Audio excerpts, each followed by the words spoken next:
अस्सलाम वालेकुम। We were doing half life. Hopefully तुमने वो वाली क्लास देख ली होगी, क्योंकि हमें अपना एक पेस मेंटेन करना है। और अगर वो क्लास नहीं देखी तो तुम उसको थोड़ा सा देख लेना। ये टॉपिक चल रहा है हाफ लाइफ का, और उसमें हेडिंग है फॉर्मूलाज की। हाफ लाइफ का मतलब होता है जिस टाइम में रेडियो एक्टिव आइसोटोप का आधा मास डिके कर जाता है, उसको कहते हैं हाफ लाइफ। तो ये वाली स्क्रीन कॉपी करो, हेडिंग डाल दो formulas for half life.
Formulas copy कर लो तो बता देना।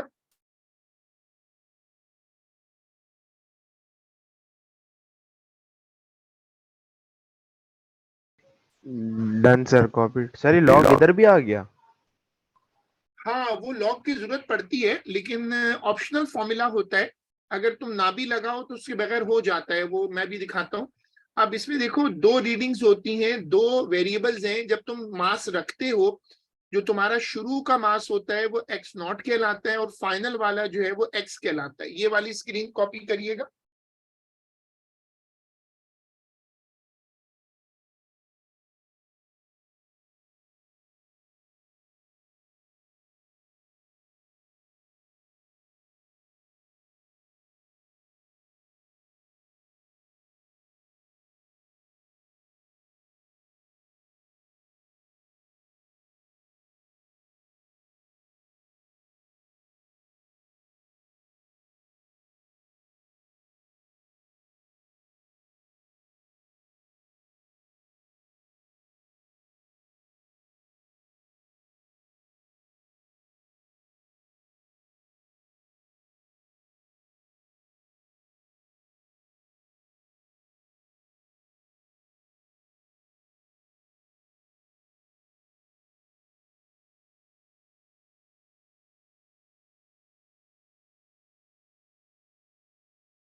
अब x का मतलब क्या क्या हो सकता है? x is the number of nuclei, x can be the mass, x can be the count rate, it can be the activity. मतलब पास पेपरों में डिफरेंट एग्जांपल्स हैं इसकी ना। एक्चुअली रेडियो एक्टिव सब्सटेंसेस को फॉलो करने के कई तरीके हैं, उनमें ये सब आते हैं। तो अब ये वाली स्क्रीन कॉपी करो।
ठीक है, अब हमने ये मेंशन कर दिया। अब जो फॉर्मूला नंबर 3 है वो ऑप्शनल है।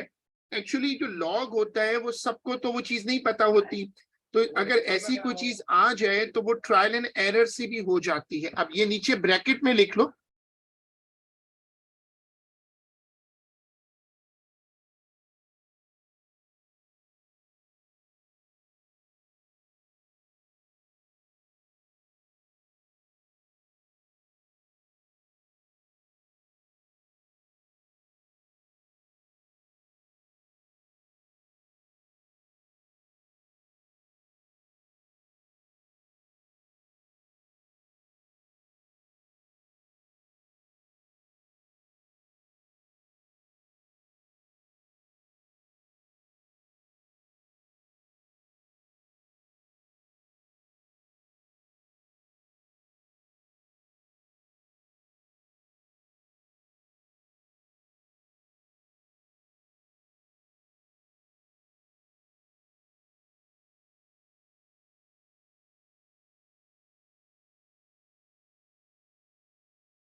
अब देखो फॉर्मूला 3 का यूजेज कैसे होता है। अब पहले हम कुछ एग्जांपल्स कर लेते हैं। फॉर्मूला 3 जरूरी नहीं कभी लगे, पहले बेसिक एग्जांपल कुछ देख लेते हैं। X naught is equal to 64। शुरू में काउंट रेट था 64, बाद में 1 हो गया।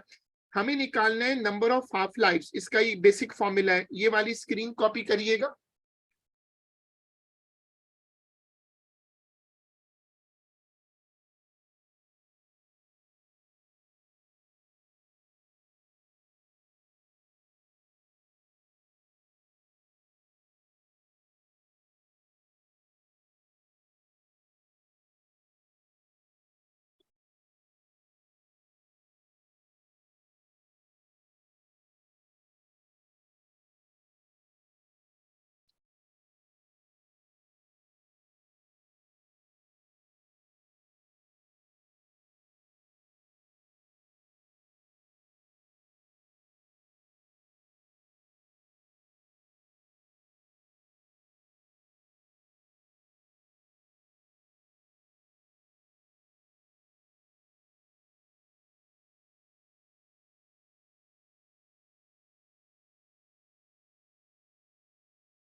ठीक है, अब इसको शुरू करो।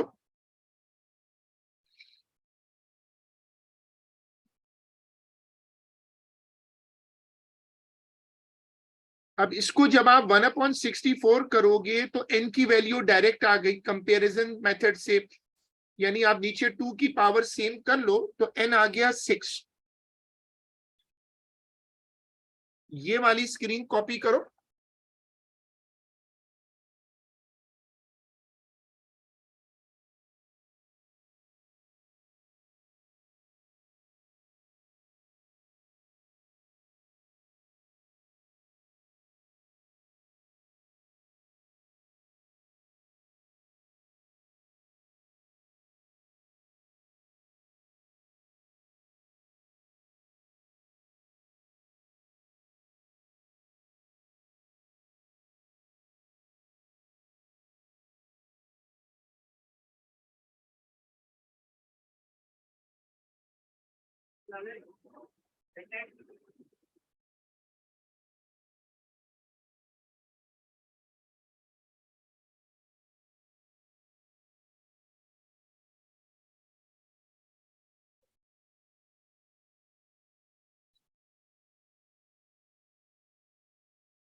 अब देखो ये वाली एग्जांपल, यहां तुम्हें नजर आएगा कि 64 में तो 2 का फैक्टर निकल आया था, लेकिन वहां ये मुश्किल है यहां इस नंबर 1000 में। अब ये वाली स्क्रीन कॉपी करिएगा।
Sir copied.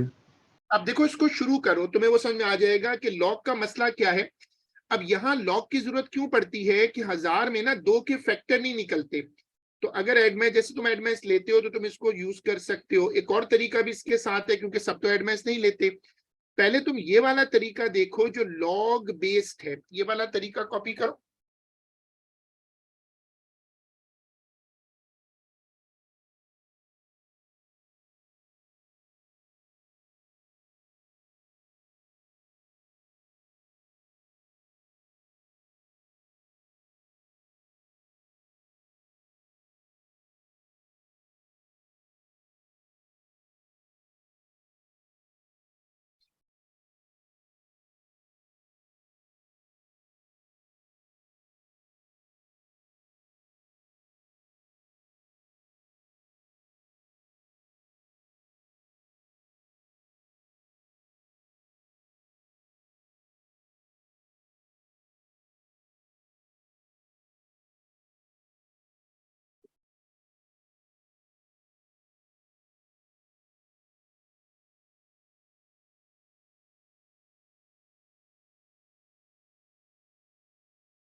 अब इसका देखो वर्किंग तुम्हें समझ में आ गई होगी कि इसलिए लगाना पड़ रहा है कि 2 का मल्टीपल हमारे पास 1000 में 2 का मल्टीपल नहीं होता।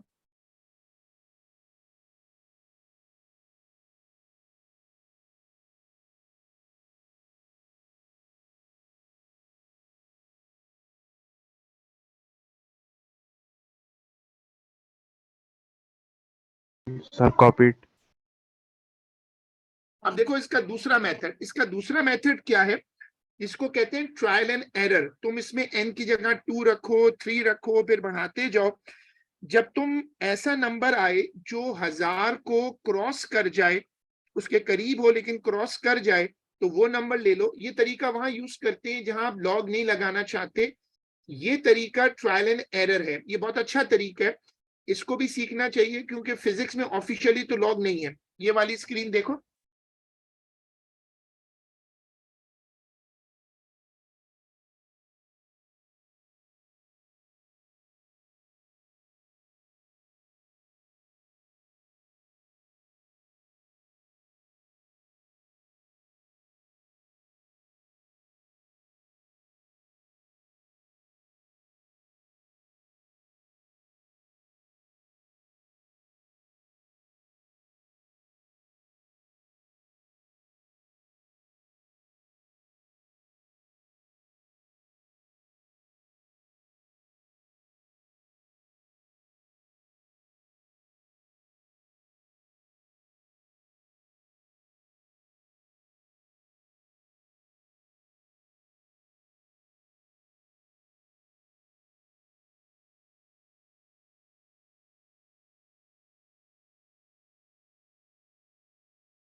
हो जाए तो बताना।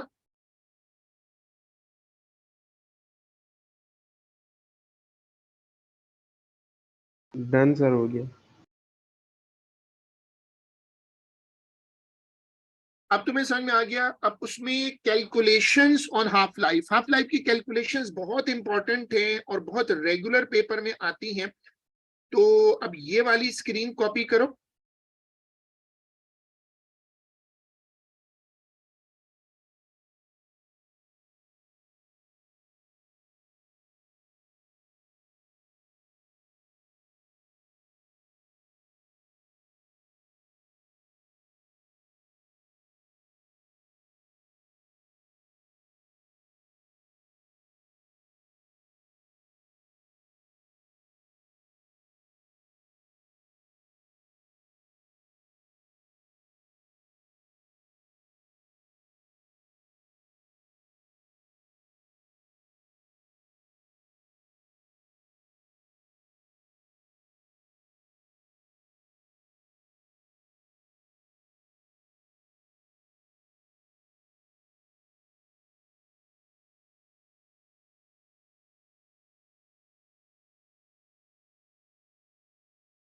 Done sir.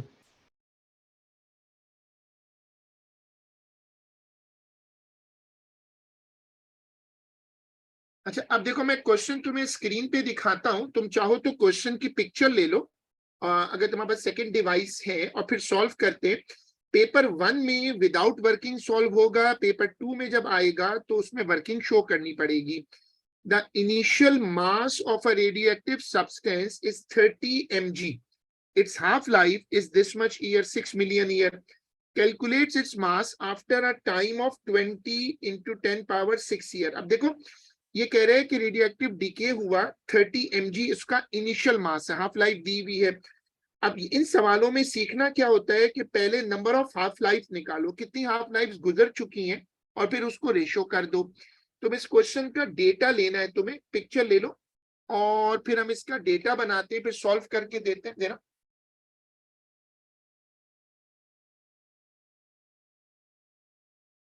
डन सर, ले लिए पिक्चर। तो अब इसका डेटा मैंने बनाया है, तुम भी मेरे साथ डेटा बनाओ और फिर मुझे सॉल्व करके आंसर बताओ।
डन सर, 3.75 mg आ रहा है।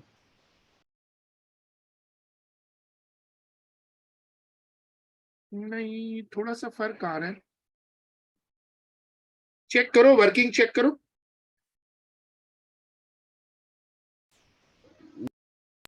आंसर तो ये हाफ लाइफ तो इतनी आई है, मैंने 30 को 3 बार वो करा, 2 से डिवाइड। अच्छा, लेकिन वो 30 को तुम्हें कैसे पता 3 है? 3.33 है ना असल में। जी, तो राउंड ऑफ करके, राउंड ऑफ नहीं करेंगे? आपने पहले भी तो लॉग वाले में 9.96 को 10 करा था। हाँ, लेकिन वो तो लॉग तो फिर भी डेसिमल हो तब भी संभाल लेता है ना, लेकिन हाँ ये तो चले, मतलब हाँ नहीं कर इसको सकते ना। हाँ इसको तो कैलकुलेटर से करना पड़ेगा, क्योंकि अमाउंट बहुत बड़ा है ना, मतलब मिलियन ईयर है ना। तो मिलियन ईयर के केस में 0.3 का एरर आ जाएगा। सही है सर। तुमने 3 लिया ना, 0.3 छोड़ा, तो 0.3 का एरर सिग्निफिकेंट होगा मिलियन के केस में।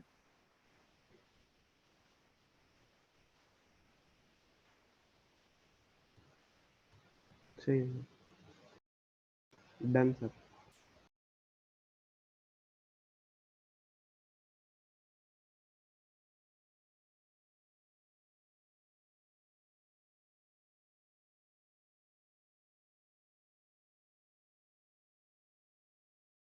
चलो, अच्छा, 2 मिनट के लिए तुम जरा एक्सक्यूज करना मुझे,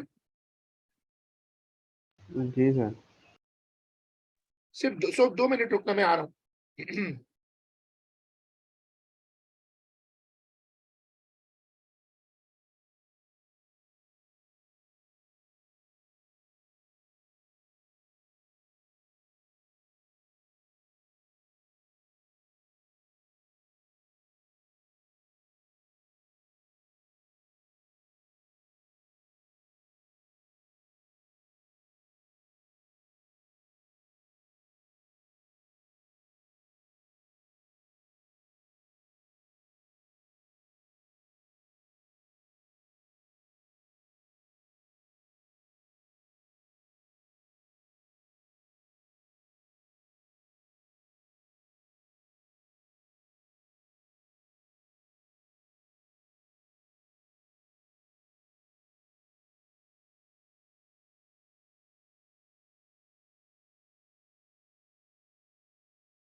चलो, the initial mass of a radioactive substance is 100 mg, its half life is 4 hour, calculate its mass after a time of 12 our.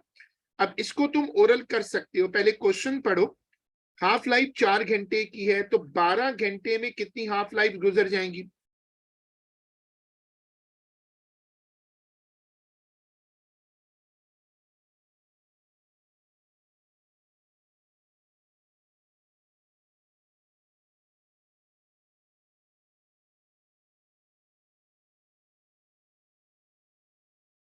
Sir 12.5 होगा। नहीं, इसमें तो डेसिमल नहीं आएगा ना, 12/4 करो ना।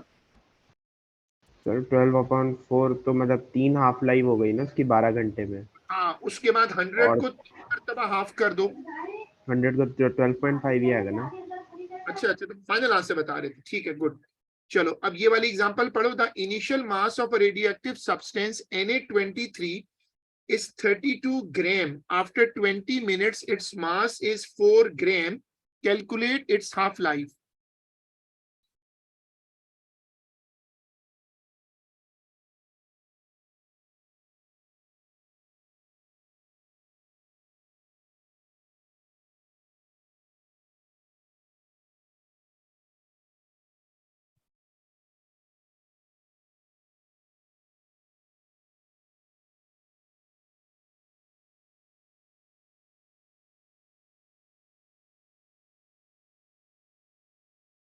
सर 6.7 मिनट्स की हाफ लाइफ होगी इसकी।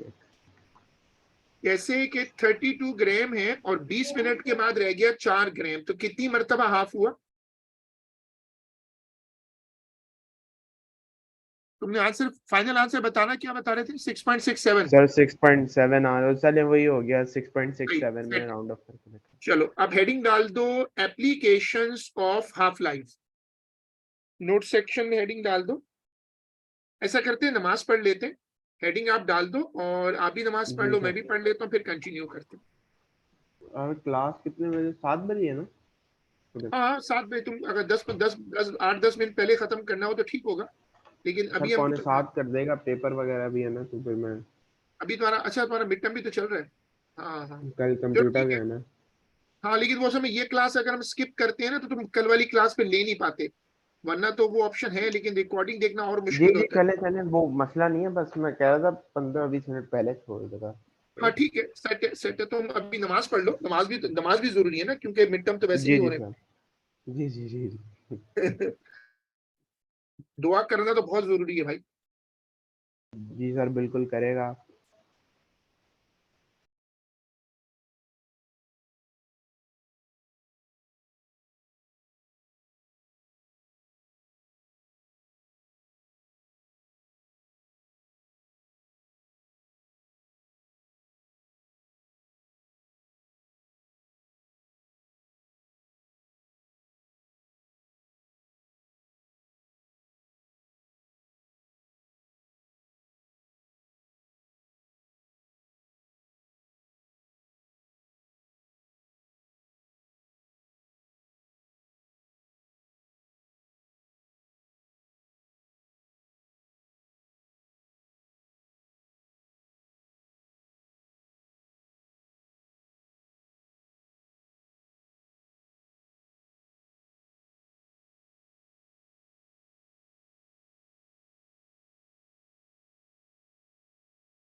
हाँ जैन, आप वापस आ जाए तो मुझे बताइएगा।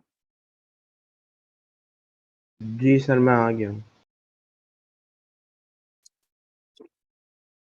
गुड।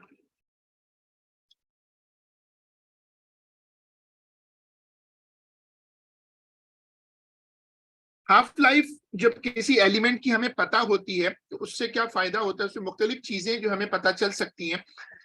एक तो हाफ लाइफ से ये पता चलता है कि ये एलिमेंट कितना रैपिड है, इमिशन में कितना खतरनाक हो सकता है। हाफ लाइफ कम हो तो एलिमेंट बहुत एक्टिव होता है, जैसे बिस्मिथ है, उसकी हाफ लाइफ बहुत कम होती है, तो उसका मतलब है कि उससे बहुत ज्यादा रेज निकलती हैं। ये वाली स्क्रीन कॉपी करिएगा, नंबर 1।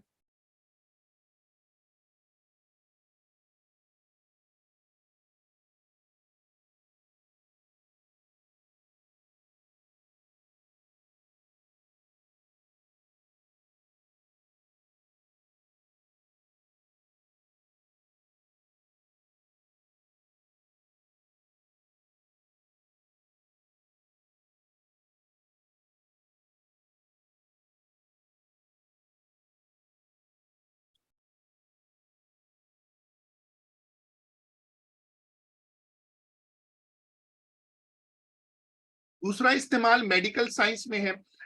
मेडिकल साइंस में देख लेते हैं हाफ लाइफ को कि मेडिकल साइंस में जैसे कीमोथेरेपी होती है, खुदा न खास्ता कोई कैंसर पेशेंट है, उसको डिटेक्ट करने के लिए देखो ये वाला लिखो, नंबर 2 मेडिकल साइंस।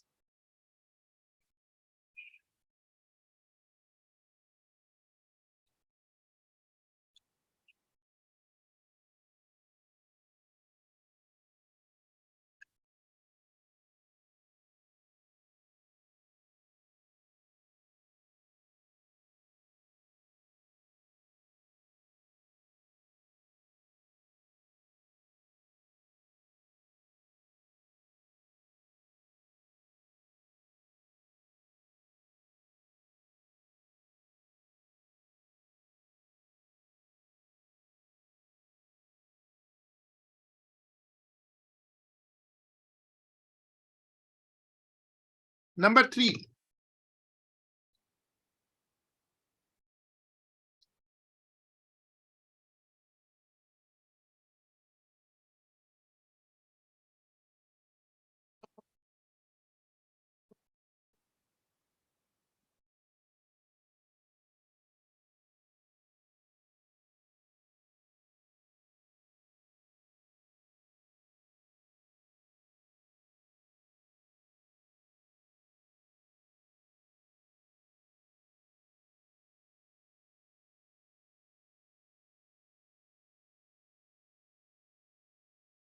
आइडेंटिटी का मतलब क्या है कि अगर तुम्हें हाफ लाइफ पता हो तो तुम टेबल में से देख सकते हो कि ये कौन सा एलिमेंट है। 2022 में इन्होंने सिलेबस में ये अपडेट किया। आप इसको पढ़िएगा, मैं ग्रुप पे इसको पोस्ट कर दूंगा, ये तुम्हें लर्न करके जाना होगा क्योंकि बिल्कुल नया सिलेबस है। तो अब इसमें क्या चीज आती है कि हाफ लाइफ से क्या फायदा होता है। देखो, house hold fire, smoke alarms, उसका फैसला होता है कि उसमें कौन सी सोर्स लगानी है। इरेडिएटिंग फूड टू किल बैक्टीरिया, उसके अंदर हमें पता चलता है हम कौन सा लगाएं। होता क्या है कि हाफ लाइफ से ये पता चल जाता है कि कौन सा आइसोटोप कहाँ सूट करेगा। जैसे आपने कैंसर थेरेपी करनी है तो ऐसा आइसोटोप होता है जो थोड़ी देर तक रेज एमिट करे। जाहिर है अगर वो जल्दी से रेज एमिट करके फारिग हो जाएगा तो फिर तो आप पेशेंट को ट्रीट नहीं कर सकते।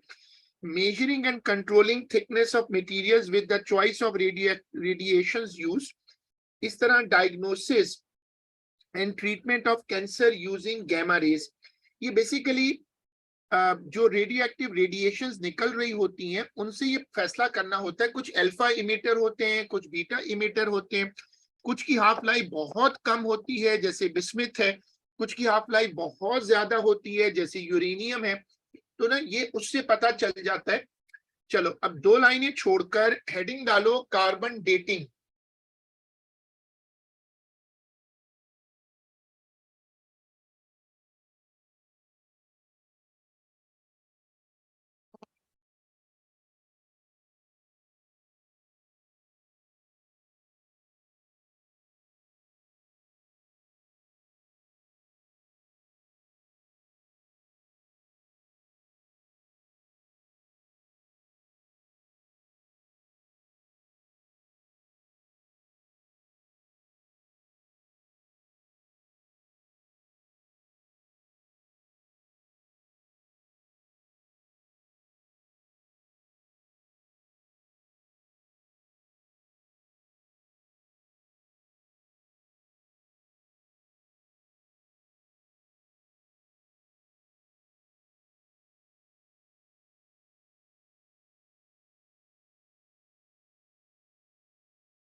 कार्बन डेटिंग क्या होती है कि रेडियो एक्टिव सब्सटेंसेस बड़ी ऑर्डर में डिके करते हैं। कोई एलिमेंट ऐसा होता है जो फौरन डिके कर, सॉरी, कोई न्यूक्लियस ऐसा होता है जो फौरन डिके करता है, कुछ ऐसे होते हैं जो डिके कभी कभी करते हैं, लेकिन डिके करते रहते हैं।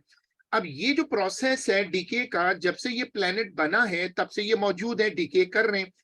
तो इनको ख्याल आया कि लिविंग ऑब्जेक्ट्स में भी तो ये होते हैं, हमारी बॉडी में भी कुछ रेडियो एक्टिव आइसोटोप्स हैं। तो इन्होंने उसमें रिसर्च शुरू की और यहीं से ये कॉन्सेप्ट बना radio active dating. Carbon stable isotope होते हैं, कार्बन का C12 और दूसरा होता है C14। अब अगर आप नीचे देखें तो मैंने उसका वर्किंग भी शो की है कि कार्बन 14 बनता कैसे है। कहानी बड़ी इंटरेस्टिंग है कि जो कॉस्मिक रेज आती हैं उनमें न्यूट्रॉन्स होते हैं, और न्यूट्रॉन्स जो हैं वो नाइट्रोजन को हिट करते हैं, उससे नाइट्रोजन कार्बन 14 बन जाता है और वो हवा में होता है। हम लोग सांस लेते हैं, रेस्पायर करते हैं, वो जो मशहूर जमाना रेस्पायरेशन साइकिल है, उससे क्या होता है कि कार्बन 12 हमारी बॉडी में आता है और साथ ही कार्बन 14 भी आ जाता है। कार्बन 14 रेडियो एक्टिव आइसोटोप है, लेकिन उसकी हाफ लाइफ बहुत ज्यादा है, तो हमें उसका पता ही नहीं चलता, लेकिन होता है हमारी बॉडी में थोड़ी सी क्वांटिटी में। तो इनको पता चला कि सारे लिविंग ऑर्गेनिजम्स में C12 और C14 की ना एक कांस्टेंट रेशियो होती है जब तक ऑब्जेक्ट जिंदा होता है, क्योंकि रेस्पायर कर रहा होता है। जब किसी ऑब्जेक्ट की डेथ हो जाती है तो ये जो प्रोसेस है ये रुक जाता है रेस्पायर का। अब बॉडी में जो रेडियो एक्टिव आइसोटोप है C14 वो डिके करना शुरू हो जाता है, 6000 साल के बाद आधा हो जाता है। अब इसका मतलब ये है कि अगर तुम्हें कोई बोन मिले, कोई स्केलेटन मिले, तो तुम उसको तोड़ के देखो और देखो कि उसमें C14 जितना होना चाहिए उससे आधा है, तो तुम समझ जाओगे कि ये जो बोन स्ट्रक्चर है ये तो 6000 साल पुराना है। ये प्रोसेस बड़ा मशहूर हुआ, खासतौर पे इजिप्शियन ममीज जो थी उन पर ये किया गया और इसका नाम पड़ गया कार्बन डेटिंग। अब जैसे फॉर एग्जांपल बोर्ड स्क्रीन पे देखना, फॉर एग्जांपल ओरिजिनल रेशियो होनी चाहिए 100:1, आपको जब मिला तो 100:0.25 था। आपने रेशो लगाई और रेशो से पता चल गया कि ये सब्सटेंस 2 हाफ लाइफ गुजार चुका है, मतलब 12,000 साल पुराना है। इस प्रोसेस को कहते हैं कार्बन डेटिंग। तो आपने हेडिंग डाली थी कार्बन डेटिंग, उसमें लिखिएगा it is a technique of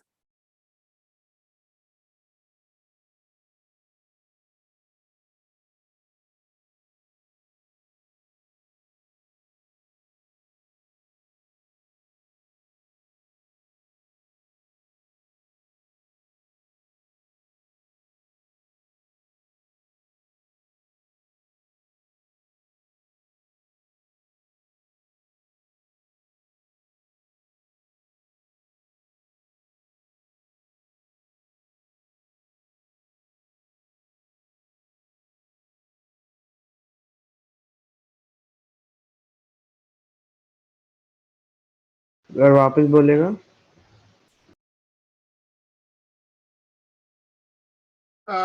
मैंने क्या बोला था, मैंने कहा था कि it's a technique of, it is a technique of determination of the age of old remains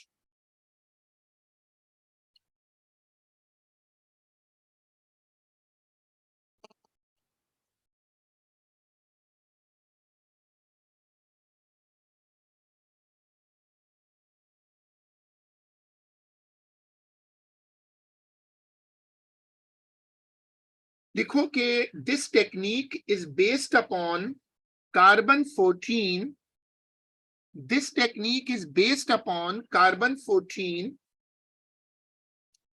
फिर ये वाली स्क्रीन कॉपी करो।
अब ये बनते कैसे हैं? इनके बनने का ताल्लुक होता है न्यूट्रॉन से, जो आ रहे होते हैं कॉस्मिक रेज में। ये वाली स्क्रीन कॉपी करिएगा।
अब जितने लिविंग ऑर्गेनिजम्स होते हैं इंक्लूडिंग प्लांट्स, उनमें ये दोनों तरह के कार्बन होते हैं। C12 भी होता है और C12 के साथ C14 भी होता है।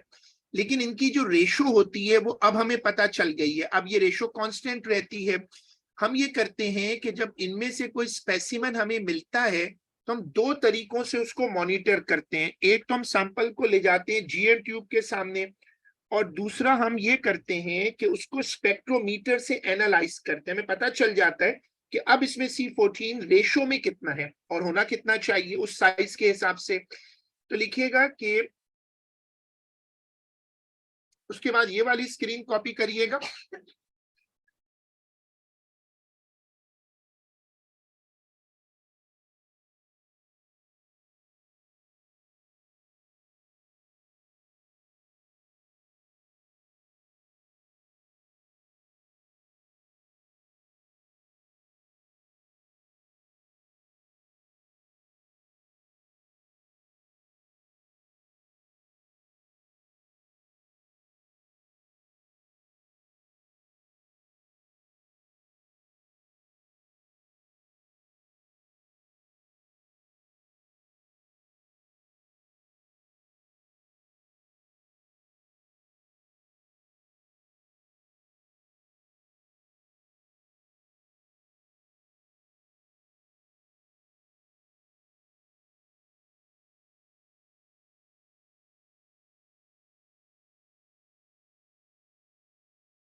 अब देखो, लिखो कि when a dead remain is found, when a dead remain is found, it can be analyzed.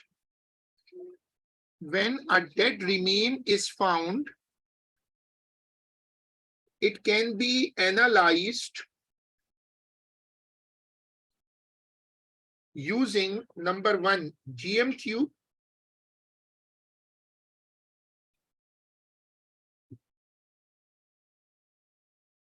Number one GM tube, Roman numbering में number one GM tube. Number 2, mass spectrometer.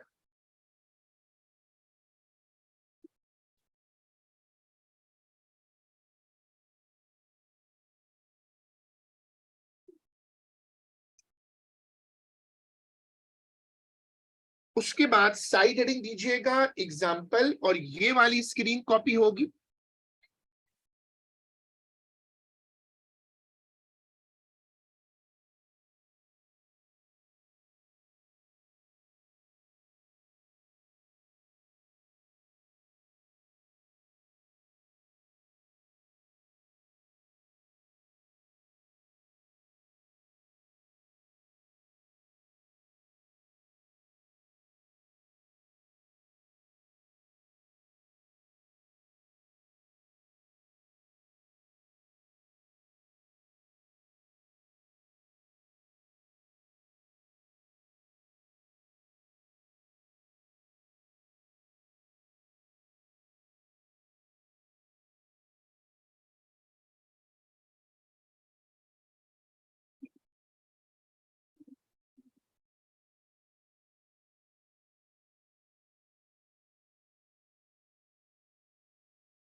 अब चूंकि N2 आ गया, तो इसका मतलब है कि ये जो सैंपल है ये तकरीबन 12,000 ईयर्स ओल्ड है।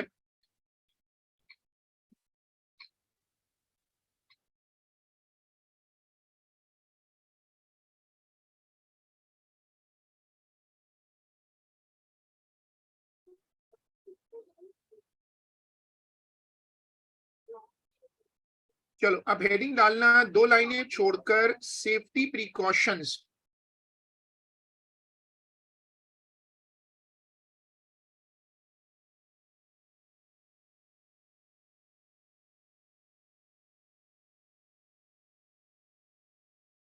सर क्लास एंड नहीं कर देंगे आप लोग?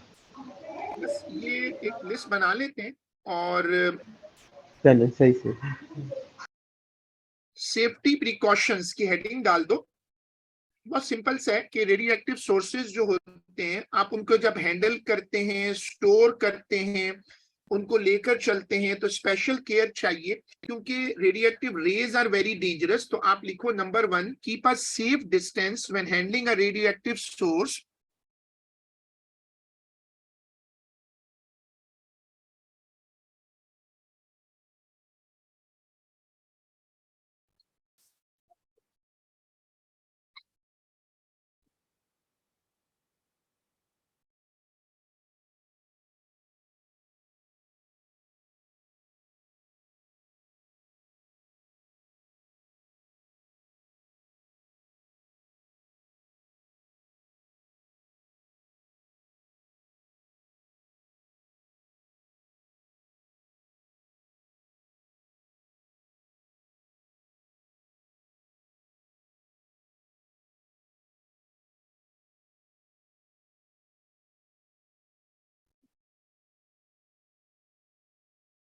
दूसरा पॉइंट, अब जो रेडियो एक्टिव सोर्सेज होते हैं वो देखने में बिल्कुल रेगुलर एक ऑब्जेक्ट की तरह होते हैं, लाइक अ रेगुलर स्टोन, और एवरीथिंग इज वेरी रेगुलर, कोई स्पेसिफिक चीज उनमें नहीं दिखती।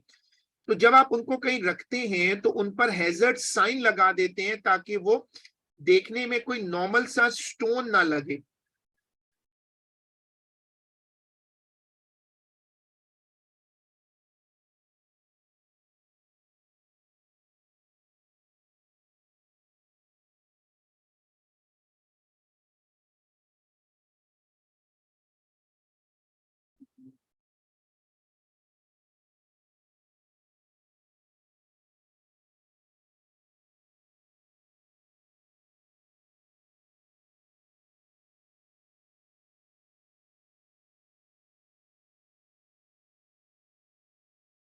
देखो ये वाला sign. Number 3, do not point the source to anyone's eye. Human eye के लिए ये बहुत डेंजरस होता है, और ये जो सोर्स होती है इसको डायरेक्ट कहां पर पॉइंट आउट करें तो आई रेटिना बहुत बुरी तरह डैमेज हो सकता है। मिनिमाइज द एक्सपोजर टाइम, इसको बहुत थोड़ी देर के लिए निकालते हैं, जो सोर्स होती है ना उसको फौरन वापस लेड लाइन डब्बों में रख देते हैं, यानी लेड लाइन बॉक्स होता है। लेड लाइन सूट का तुम्हें बुक्स में मिलेगा, लेकिन ये स्कूल लैब्स वगैरह में तो नहीं होता, लेकिन 12 लेड लाइन सूट होते हैं, उसको पहनने से रेडियो एक्टिव रेस आपको हिट नहीं करती, वो जैकेट्स की तरह होते हैं। तो ये वाली स्क्रीन कॉपी करो।